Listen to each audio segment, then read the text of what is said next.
Hi hello guys, welcome to Rakeshism. So మనం ఈరోజు key things two main important అనమాట ఈ రెండు పర్సంటేజెస్లో. సో ఇక్కడ మీకు స్క్రీన్ మీద కనిపిస్తున్న వాటిని దాని గురించి డిస్కస్ చేసుకున్నాం ఈరోజు, ఓకేనా. సో ఫస్ట్ థింగ్ వచ్చేసి percentage change, the second thing వచ్చేసి సక్సెసివ్ పర్సంటేజ్ చేంజ్. సో మనం ప్రీవియస్గా పర్సంటేజెస్లో డెసిమల్ టు ఫ్రాక్షన్ ఎట్లా కన్వర్ట్ చేస్తాం అనేది చూసినాం. సో ఫండమెంటల్స్ ఆఫ్ పర్సంటేజ్ అనేది చూసినాం. సో ఈ సెషన్లో మనం ఏం చేద్దామంటే సంథింగ్ కొంచెం డెప్త్ వెళ్దాం. అంటే పర్సంటేజ్ చేంజ్ ఎట్లా కనుక్కుంటాం, సక్సెసివ్ పర్సంటేజ్ చేంజ్ ఎట్లా కనుక్కుంటాం అనే దాని మీద అండ్ లాస్ట్ ఒక 2 ప్రాబ్లమ్స్ సాల్వ్ చేద్దాం so that you will get clarity, right. So first one వచ్చేసి మనకి పర్సంటేజ్ చేంజ్. పర్సంటేజ్ చేంజ్ అనే దాని మీద ఒక ఎగ్జాంపుల్ తీసుకొని అర్థం చేసుకున్నాం. సో నాకు కంపెనీలో ఒక 20,000 అనేది శాలరీ వస్తుంది ప్రెజెంట్గా, ఓకేనా. సో నా వర్క్ని చూసి వాళ్ళు ఏం చేశారంటే ఒక 1 year తర్వాత దాన్ని ఒక 22,000 చేసారు, అంటే 2,000 పెంచారు. సో ఇప్పుడు నేను నా పర్సంటేజ్ చేంజ్ ఎంత కనుక్కోవాలంటే నేను ఏం చేస్తానంటే ఫస్ట్ ఆఫ్ ఆల్ దానికంటే ముందు మనం ఒక ఫార్ములా చూద్దాం, ఓకేనా. సో పర్సంటేజ్ చేంజ్ యొక్క ఫార్ములా ఏంటంటే మనకు వచ్చేసి న్యూ నెంబర్ అంటే కొత్తగా పెరిగిన వాల్యూ, పెరిగింది మైనస్ ఒరిజినల్ ఎంత, ఒరిజినల్ నెంబర్, ఒరిజినల్ ఎంత మంది, ఒరిజినల్ ఎంత 20,000 బై ఒరిజినల్, ఓకేనా, ఒరిజినల్ నెంబర్ ఇంటూ 100, ఓకేనా. సో ఇప్పుడు మనం ఏం చేద్దామంటే సబ్స్టిట్యూట్ చేద్దాం ఒకసారి, ఓకేనా. సో సబ్స్టిట్యూట్ చేసిన తర్వాత ఏమొస్తుంది అనే దాని మీద ఒకసారి మనం చూద్దాం. So 22,000 minus 20,000 divided by original number అంతా 20,000, ఓకేనా. So into 100, so which is nothing but 2,000 by 20,000 into 100. ఈ 3 zeros ఈ 3 zeros కట్, ఇక్కడ 0 ఇక్కడ 0 కట్, ఈ 2 కట్, ఎంత మనకి మిగిలింది 10. So which is nothing but 10%. Percentage change ఎంత మనకి 10% అనేది ఇంక్రీజ్ అయింది, డిక్రీజ్ కాలే, మనకి ఇంక్రీజ్ అయింది, ఓకేనా. సో దీన్ని పర్సంటేజ్ చేంజ్ అంటారు అనమాట. సో ఇది పర్సంటేజ్ చేంజ్ ఇంక్రీజ్ వాల్యూ మనకి. ఇప్పుడు ఫర్ ఎగ్జాంపుల్ ఇంకొక ఎగ్జాంపుల్ చూద్దాం డిక్రీజ్కి. ఇప్పుడు నాకు కంపెనీ ఉంది, సో చిన్న కంపెనీ అనమాట నాది. దాని ఏంటంటే నాకు ఒక ప్రోడక్ట్ కొంటే నాకు ఒక 8,000, నా కంపెనీలో నాకు 8,000 అనేది ప్రాఫిట్ అనుకో, ఎగ్జాంపుల్ కొనే ఉంటుంది, ఎగ్జాంపుల్ తీసుకో. 8,000 అనేది ప్రాఫిట్ ఉంది. సో నేను దాన్ని ఏం చేసిందంటే నాకు దాని తర్వాత 7,000 అనేది నెక్స్ట్ మంత్ ప్రాఫిట్ అనేది వచ్చింది. సో ఈ ఎంత తగ్గింది, నాకు ఎంత పర్సెంట్ అనేది తగ్గింది పోయిన మంత్తో పోల్చుకుంటే ఈ మంత్ నాకు ఎంత తగ్గింది. సో దాన్ని ఒకసారి మనం చూద్దాం, ఓకేనా, రైట్. సో దాని యొక్క ఫార్ములా ఏంటంటే దీనికి రివర్స్, ఈ పైన ఉన్న దానికి రివర్స్, ఓకేనా. సో ఇప్పుడు మనం ఏం చేస్తాం, సేమ్ సబ్స్టిట్యూట్ చేయం ఒకసారి. ఇక్కడ 8,000 original number minus new number 7,000 divided by original number 8,000 into 100. ఇక్కడ ఎంత వస్తుంది 1000 బై 8,000 అంటే 1/8 ఇంటూ 100 ఎంత వస్తుంది మనకి 8 1 ఇంకా 2 మిగులుతుంది, అంటే ఎంత 8 2 16, ఇంకా 4 మిగులుతుంది, 12.5%. సో మనకి 12.5% అనేది లాస్ అనమాట, 12.5% అనేది లాస్, ఓకేనా. సో నాకు తెలిసి మీకు అర్థమైంది అనుకుంటున్నది. సో ఇట్లా క్యాలిక్యులేట్ చేస్తాం అనమాట మనం పర్సంటేజ్ చేంజ్ అనేది. సో మనకి పర్సంటేజ్ చేంజ్లో ఒకటి ఏంటంటే పర్సంటేజ్ ఇంక్రీజ్ ఉంటుంది, ఇంకోటి ఏంటంటే పర్సంటేజ్ డిక్రీజ్ ఉంటుంది. సో పర్సంటేజ్ డిక్రీజ్కి వచ్చేసి ఇది ఎగ్జాంపుల్, పర్సంటేజ్ ఇంక్రీజ్కి వచ్చేసి ఇది ఎగ్జాంపుల్, ఓకేనా. సో లాస్ట్కి ఇప్పుడు మనం ఒక 2 ప్రాబ్లమ్స్ సాల్వ్ చేద్దాం so that you will get more clarity, ఓకేనా, రైట్. సో ఇక్కడ మనం ఫస్ట్ క్వశ్చన్ చదువుదాం ఒకసారి. ఏంటది, if numerator of a fraction is increased by 40% and the denominator decreased by 20%, so the fraction becomes 21/16. ఎప్పుడైతే అది ఇంక్రీజ్ అయింది డిక్రీజ్ అయిందో అప్పుడు ఫ్రాక్షన్ అనేది నాకు 21/16 అవుతుంది. సో నాకు ఒరిజినల్ ఫ్రాక్షన్ అనేది కావాలి. So let's solve this. So నేను ఫస్ట్ న్యూమరేటర్ అనేది ఎక్స్ అనుకుంటా, డినామినేటర్ అనేది వై అనుకుంటా. ఓకేనా? సో నాకు అది ఎంత పెరిగింది? న్యూమరేటర్ అనేది 20% ఆఫ్ ఎక్స్, 20% ఆఫ్ ఎక్స్. ఓకేనా? సో 20% అనేది పెరిగింది నాకు. అర్థమైందా? రైట్. ఇప్పుడు నాకు కింద డినామినేటర్ ఎంత తగ్గింది? Y minus sorry increase by 40% కదా ఇది. Right, increased by 40% of X. And కింద డినామినేటర్ ఎంత తగ్గింది? 20% ఆఫ్ వై. సో నాకు ఫైనల్గా ఇది ఎంతకి ఈక్వల్ అయింది? ఎంత వచ్చిందంటున్నా అక్కడ మనకి 21/16 అనేది వచ్చిందంట. అసలు మనకి ఫ్రాక్షన్ అనేది ఇంక్రీజ్ అయినప్పుడు 21/16 అయింది. ఓకేనా? సో ఇప్పుడు మనం దీన్ని ఎట్లా సాల్వ్ చేస్తాం? 40/100 అంటే 40/100 అంటే సాల్వ్ చేయండి ఒకసారి. 0 0 cut, 2 2s 2 5s. So which is very lengthy కదా ఇది. సో నువ్వు ఇప్పుడు దీన్ని ఏం చేస్తావు? ఇక్కడ ఎక్స్ అంటే ఏంది? 100%, 100%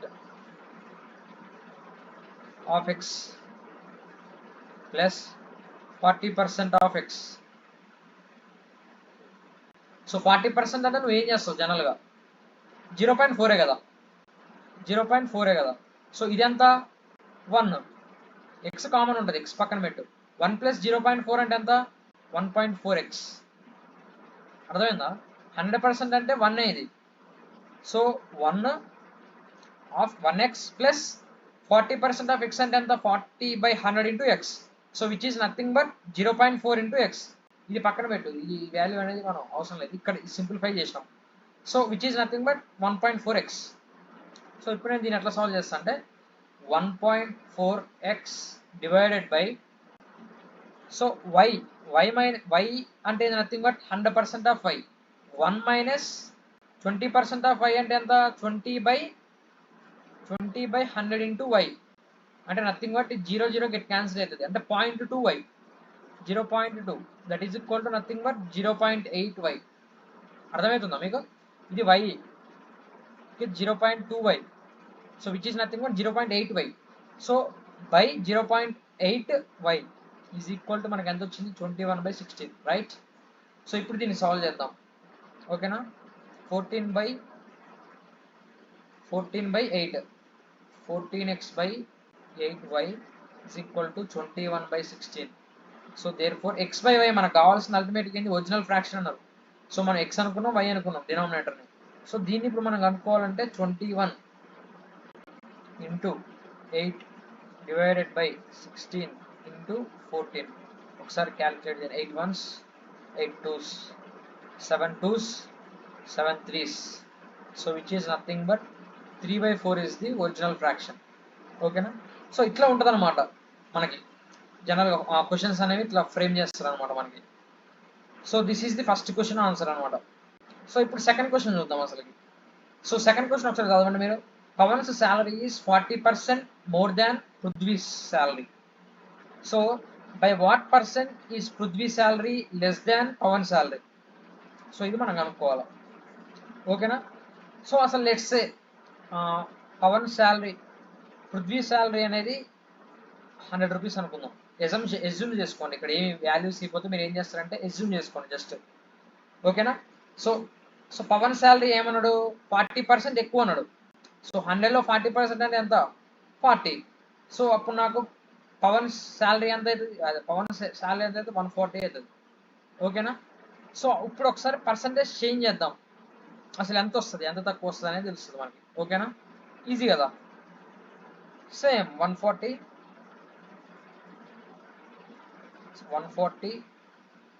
minus 100 divided by 140 into 100. So which is nothing but 140 minus 100 and anta 40/140 into 100. 0 0 get cancelled. 2 2s 2 7s. 2/7 into 100 అంటే ఎంత? ఇక్కడ మనకి ఇచ్చిన వాల్యూ ఎంత? 28.5714. ఇది పాయింట్, ఇది నాట్ 28.5714. 28.5714% అనేది లెస్ అనమాట. 28.5714% అనమాట ఆన్సర్ మనకి. This is the answer. So which is very simple కదా. సో జస్ట్ మనం పర్సంటేజ్ చేంజ్ చేస్తున్నాం అనమాట, కనుక్కుంటున్నాం మనం. సో పర్సంటేజ్ ఇస్ ఇప్పుడు మనకి ఏం కనుక by what percentage Prithvi salary less than Pavan salary అన్నారు.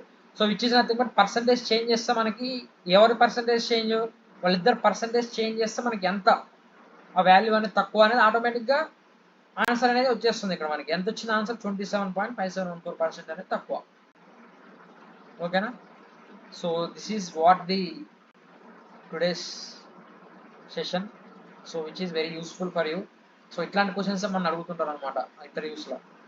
సో నాకు తెలిసి మీకు పర్సంటేజెస్ మీద ఓవర్ వ్యూ వచ్చింది అనుకుంటున్నాను. సేమ్ సిమిలర్ కైండ్ ఆఫ్ క్వశ్చన్సే ఉంటాయి. మీరు ఒకసారి ఇంకా మంచిగా ఇంకా ప్రాక్టీస్ కావాలనంటే ఒకసారి గూగుల్ టైప్ చేయండి, మీకు ఈజీగా ఇంకా మంచి మంచి క్వశ్చన్స్ వస్తాయి. ఓకేనా. సో దాన్ని బట్టి మీరు సాల్వ్ చేసుకోవచ్చు. సో మనం ఇప్పటిదాకా ఏం డిస్కస్ చేసుకున్నాం, ఒకటి ఏంది, what is percentage change. Percentage change అంటే ఏంది అనేది తెలుసుకున్నాం. సో పర్సంటేజ్ చేంజ్లోనే రెండు రకాలు ఉంటాయి అనుకున్నాం, ఒకటి ఇంక్రీజ్ అయ్యేది, రెండు డిక్రీజ్ అయ్యేది. ఓకేనా. సో సెకండ్ థింగ్ వచ్చేసి సక్సెసివ్ పర్సంటేజ్ అనే దాని మీద డిస్కస్ చేసుకున్నాం ఇప్పుడు. ఓకేనా. This is the second thing. So let's say successive పర్సంటేజ్లో ఇప్పుడు నాకు ఫర్ ఎగ్జాంపుల్ నాకు ఒక 10% అనేది ఇనిషియల్గా ఫస్ట్ ఇయర్లో ఫర్ ఎగ్జాంపుల్ ఒక నిమిషం, లెట్స్ సే మనకి ప్రైస్ ఆఫ్ గోల్డ్ అనేది ఒక 10% అనేది ఫస్ట్ ఇయర్ ఇంక్రీజ్ అయింది. సో ప్రైస్ ఆఫ్ గోల్డ్ అనేది ఫస్ట్ ఇయర్ 10% ఇంక్రీజ్ అయింది. 10% ఇంక్రీజ్ అయింది ఫస్ట్ ఇయర్లో. ఓకేనా. సో తర్వాత నెక్స్ట్ ఇయర్లోనే సక్సెసివ్ అంటే నెక్స్ట్ ఇయర్ సెకండ్ ఇయర్లో ఏంది, సెకండ్ ఇయర్లో నాకు 20% డిక్రీజ్ అయింది. ఓకేనా. 20% డిక్రీజ్ అయింది. సో ఇప్పుడు నేను overall percentage change after 2 years అనేది కనుక్కోవాలి నేను. సో అప్పుడు మీరు ఏం లేదు, జస్ట్ మీరు ఈ ఫార్ములా యూజ్ చేయండి ఇక్కడ, which is nothing but a plus b plus a into b by 100. So a అంటే ఎంత 10, డిక్రిమెంట్ అవుతుంది కాబట్టి -20 plus 10 into -20 divided by 100. So minus, just wait, first ఇది సాల్వ్ చేద్దాం. So 10 minus 20 minus 200 by 100, which is nothing but this is 10 minus 20 minus, so 10 minus 20 and the -10, -12%, this is percent, -12% అనేది answer అనమాట. So after 2 years overall percentage change అంతా మనకి 12% అనమాట. ఓకేనా. So -12% అనేది change, which is loss అనమాట మనకి. ఓకేనా, డిక్రిమెంట్ అయింది అనమాట అది. So this is the scenario. ఓకేనా. సేమ్ మీరు ఇట్లా కూడా సాల్వ్ చేసుకోవచ్చు. పెట్రోల్ రేట్ అనేది 20% ఫస్ట్ ఇయర్ ఇంక్రీజ్ అయ్యి, తర్వాత 20% అనేది డిక్రీజ్ అయ్యి, నెక్స్ట్ ఇయర్ ఫస్ట్ ఇయర్ 20% అనేది ఇంక్రీజ్ అయింది, సెకండ్ ఇయర్ 20% అనేది ఇంక్రీజ్ అయింది. Find the overall percentage change after 2 years అంటే నథింగ్ బట్ ఏంది 20 ప్లస్ 20 ఇంటూ 20 బై 100. ఈ రెండు సున్నాలు గెట్ క్యాన్సిల్. ఓకేనా. 20 plus 2 2 = 4, that is nothing but 44% అనేది ఇంక్రీజ్ అవుతుంది అనమాట. సో విచ్ ఈస్ ఇంక్రిమెంట్ అయింది అనమాట, ఓవరాల్ పర్సంటేజ్ అనేది ఇంక్రీజ్ అయింది ఆఫ్టర్ 2 years. ఓకేనా. Right. So this is the main agenda of today's session. So నాకు తెలిసి మీకు ఈ సెషన్ అనేది యూస్ఫుల్ అయి ఉంటుంది అనుకుంటున్నాను. So thank you guys for watching my video. Thank you so much.